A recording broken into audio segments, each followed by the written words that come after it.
Assalamualaikum warahmatullahi wabarakatuh. Kan nama saya Fandi Umarta, NIM 19043091, mata kuliah Sistem Informasi Manajemen.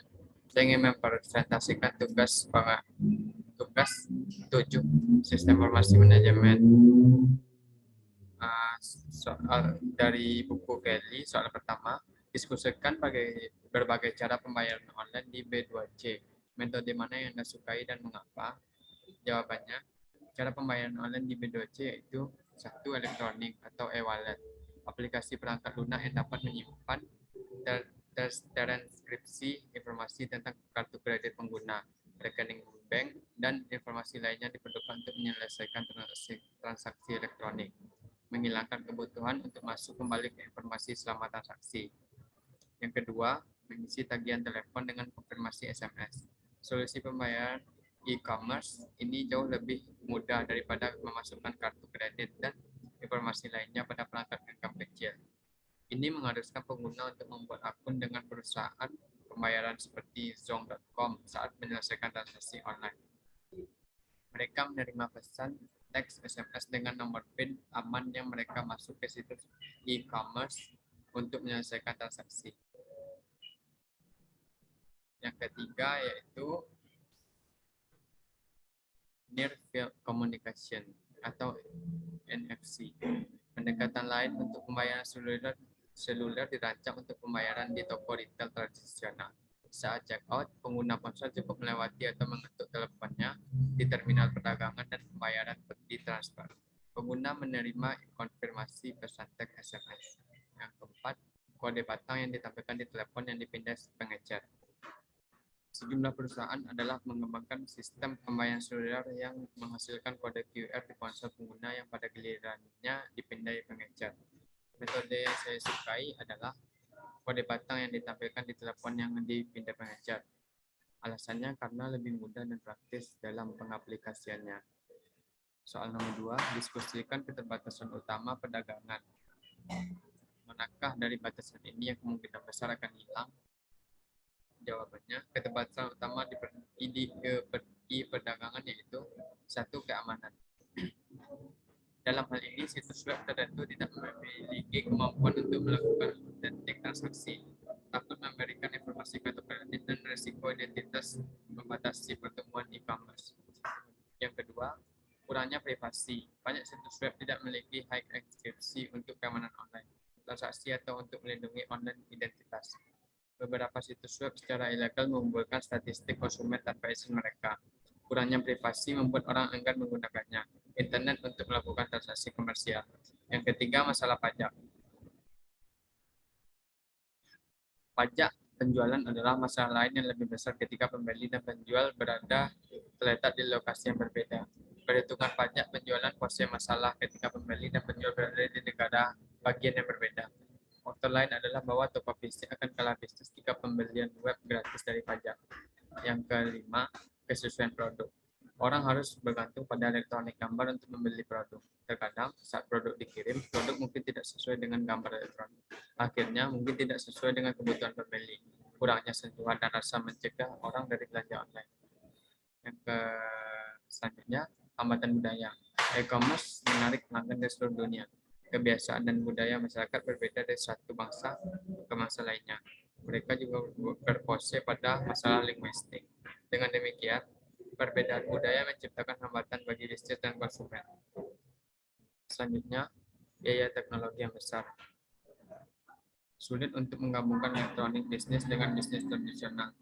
Infrastruktur teknologi mungkin mahal dan biaya besar harus dikeluarkan untuk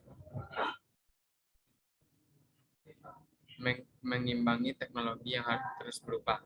Perlu alokasi dana untuk kemajuan teknologi agar tetap kompetitif di bidang elektronik dunia. Nomor 3, diskusikan alasan memiliki kelipatan model bisnis EC. Jawabannya, alasan memiliki kelipatan model EC ialah agar seseorang bisa menggambarkan mengenai model bisnisnya dan mencari strategi apa yang bisa dibangun dalam bisnisnya. Sekian dari buku kali, kita lanjut ke buku Balzan. Soal pertama, apa perbedaan antara mempertahankan dan mengganggu teknologi? Jawabannya adalah mempertahankan teknologi, lebih kepada konsep teknologi yang berkelanjutan. Maksudnya, teknologi yang mengacu pada jenis inovasi yang memungkinkan bisnis untuk mempertahankan basis pelanggan mereka saat ini, dan meningkatkan produk yang sudah ada.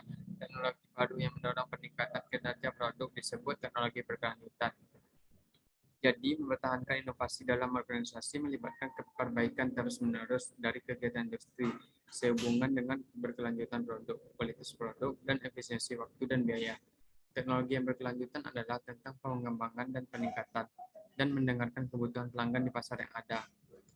Yang kedua, sedangkan mengganggu teknologi ialah setiap inovasi yang berpotensi mengganggu pasar dan jaringan nilai yang ada, yang pada akhirnya menggantikan model bisnis lama dengan yang baru. Teknologi yang mengganggu adalah tentang perubahan dan penciptaan pasar baru dan mengubah cara bisnis beroperasi dan cara orang hidup.